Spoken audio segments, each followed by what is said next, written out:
নমস্কার বন্ধুরা, আমি অপর্ণা দাস চলে এসেছি আজকের নতুন একটা ভিডিও নিয়ে।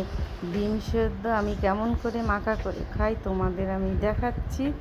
এরকম ডিমটা ভালো করে সেদ্ধ করে নিয়েছি, নিয়ে ছাল ফেলে পেঁয়াজটা ভেজেছি, শুকনো লঙ্কা ভেজেছি, ভেজে এবার এই যে লবণ দিয়া শুকনো লঙ্কাটা বেশ সুন্দর করে ডোলে পিষিয়ে বেশ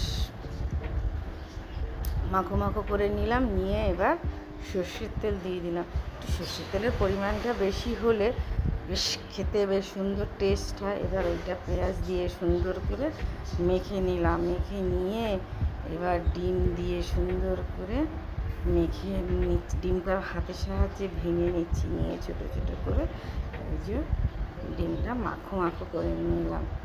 ডিম সেদ্ধ খেতে মাঝে মাঝে খুবই ভালো লাগে গরম ভাতের সাথে। বেশ যখন মনে হবে যে আমার কিছু খেতে ভালো লাগছে না, তখন এরকম করে ডিম সেদ্ধ করে রান্না মেখে খেলে খুব খুব ভালো লাগে। টাটা বন্ধুরা, খুব ভালো থেকো, সুস্থ থেকো, টাটা।